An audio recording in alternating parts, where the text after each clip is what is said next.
I've talked about muslin backdrops and vinyl backdrops in previous videos. If you have missed these ones, I invite you to watch them right now. In this particular video, we're going to talk about the hand-painted backdrops, or actually the only one that I have. And at the very end, I will tell you which one of all these solutions, all these backdrop solutions I actually use in my work.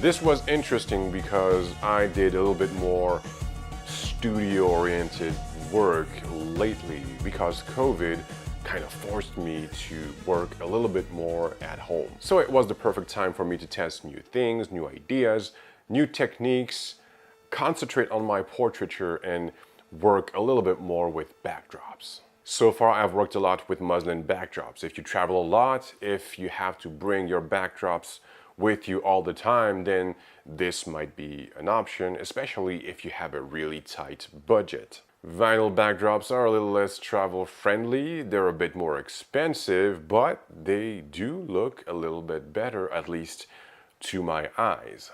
On the expensive side of things, you also have the hand-painted backdrops, and the price will also depend on the size that you order. But a lot of professional photographers use them, a lot of famous ones, and also a lot of professional studios have them laying around. So let's find out why.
This one was sent to me by Kate Backdrop. It takes roughly 3 to 5 weeks to get yours, depending on your location. But I have to admit, all the hand-painted backdrops that I actually had in front of my eyes, they all looked really good. This one, yes, the one that is right behind me, the one that I used recently, in terms of texture, in terms of color and overall quality, and based on the results that I got, if I had to choose between this hand-painted backdrop and the vinyl and the muslin backdrops that I have, well, this one wins hands down.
colors are vivid, they really stand out, and the texture, you can really feel it in the pictures, which wasn't really the case, at least with the muslin backdrops.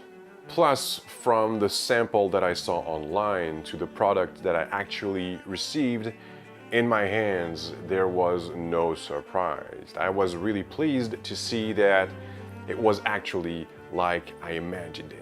Now, you may have guessed it, the downside of these is the price. This is a 5 by 7 feet long backdrop and it costs $200 US.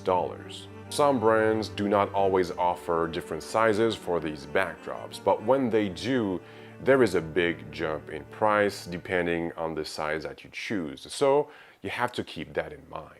Like the vinyl backdrops, they are heavier than the muslin backdrops, and depending on the width that you choose, they will also be a little less travel friendly. You will obviously need sturdy stands to keep them in place, so for your studio, if you own your own studio space, they can be perfect, or for any of your projects where you know you will not change your backdrops every 2 minutes. But then again, they look really, really good. I really love the texture, I really love the colors, no creases, no wrinkles, and you can really take advantage of the texture on these backdrops. So, like everything in photography or anything that you create, it all comes down to the type of work that you want to make. Do you need to photograph entire bodies? Or maybe you are more of a headshot photographer. Do you carry your backdrops everywhere with you? Do you travel with them?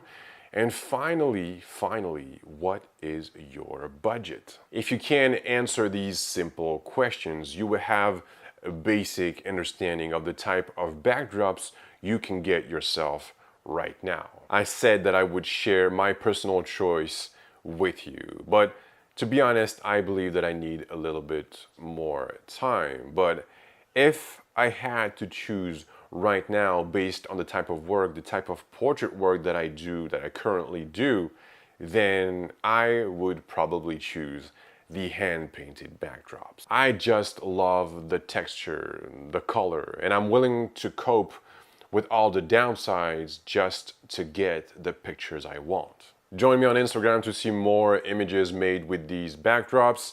I cannot post everything here, so, be sure to check them out there or on my blog. I really hope that you are having a fantastic Sunday. I guess that I will catch you in the next one. But until then, please have a good one.